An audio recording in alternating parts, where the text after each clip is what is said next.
Hello everyone and welcome back to my channel. Today I'm going to share with you how to make pollo en salsa verde, which is just chicken drenched in this delicious spicy tomatillo salsa. It is so easy to make and it's so good. I can honestly eat this every single day. So check out the full list of ingredients down below in the description box and let's get started. The first thing we're going to do is char our tomatoes, our peppers, and our onions. I like to do this on my comal, which is the thing that I heat up my tortillas on, but you can do this on a cast iron skillet, a non-stick skillet. You can do it under the broiler in your oven for a little while, or you can do it directly on the gas flame if you want to burn your fingertips off. Just kidding, you can use tongs. But anyway, we're just going to give these a nice char, give them a nice little bit of color on each side. We're not trying to super burn them like we would if we were making chiles rellenos. We just want to get some color on there. We just want to blister them a little bit. And this is going to give us a super flavorful and smoky salsa. I'm using a combination of anaheim peppers, jalapeño peppers, and serrano peppers, and I just find that the combination of these three peppers gives me the best green salsa I've ever had in my life. It's so delicious. I'm obsessed with it, and the green salsa is literally the only reason why I make this like every week. I'm obsessed. Anyway, this is just gonna take a few minutes. We want to just, char them like so. We're not trying to fully cook through the peppers and the onions.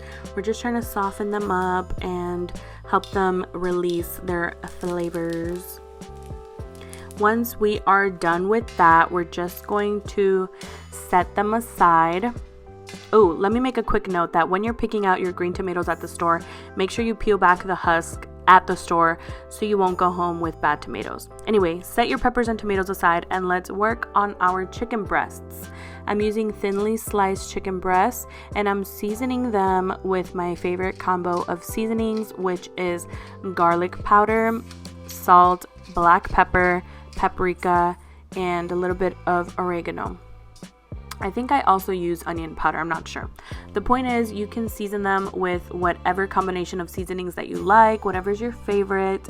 When my sister makes this, she just uses adobo. You can use that as well. It turns out great. I think she uses the one with the orange cap, which is like the little citrus flavor kind. So delicious. You can use whatever your preference is. And then what we're going to do is just massage these spices into our chicken. Totally recommend doing this. It helps all the seasonings stay on your chicken and just make sure that every part of your chicken is really well seasoned. And then we're just going to repeat all of this on the other side of our chicken breasts. I also want to say that pollo en salsa verde gets made a lot with other parts of the chicken. Chicken legs, chicken thighs, you can use whatever part of the chicken that you'd like. It's gonna come out delicious either way. Anyway, once we're done with this, set this aside. We're gonna work on our salsa real quick just so it's ready when we need to pour it. We're gonna blend up our tomatoes, peppers, onions, and add a clove of garlic and blend this up until it's super smooth. I love seeing all the little black specks of charred bits in there.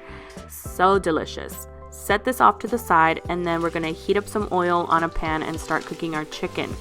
This was already my second round of chicken. That's why my oil is already, it got a lot of bits in there already.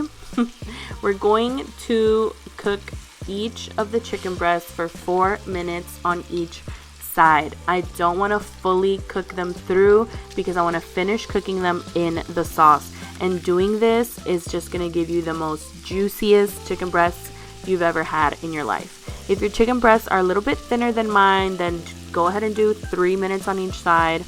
The point is just to get some nice color and browning on both sides of our chicken, get a nice sear, and leave all those chicken bits behind in our pan because we're going to incorporate this into our sauce and it's just going to take it to the next level. When we're done cooking our chicken, like I said, add your sauce directly into the same pan, and then put a little bit of water into your blender cup or whatever and just stir it up so you can get all that leftover sauce, and don't leave any behind in the cup because it's just too good. I'm using my tongs here to scrape the chicken bits and seasoning off the bottom of my pan here so that they can get incorporated into the salsa. And then I'm going to season with a heaping teaspoon of chicken bouillon. If you watch my channel a lot, you know that I am obsessed with this stuff. It is so good. I put it in everything. Taste your salsa to make sure that you have seasoned it well, and if not, you can add a little bit of salt or more chicken bouillon, whatever you like. And then once it starts bubbling, we're going to add our chicken breasts back into the pan, and we're going to toss them around in there, make sure that they are all submerged into the salsa. And once we've done that, we're just going to turn our heat down to low, put our lid on our pan, and simmer for about 10 minutes or until your chicken is fully cooked through. And that is it. You're all done. You can serve this up right away with some rice and beans and tortillas, of course. And that is all that I have for you today. Thank you so much for watching. I hope that you try this recipe out, and if you do make it at home, please let me know. I'd love to hear your thoughts in the comments down below. If you haven't already, please subscribe to my channel so you don't miss out on any future videos. I post every Wednesday and Saturday. And also, if you enjoyed this video, please give it a thumbs up. That would really help me out so much. Also, follow me on Instagram for more food content, and I will see you next time. Bye!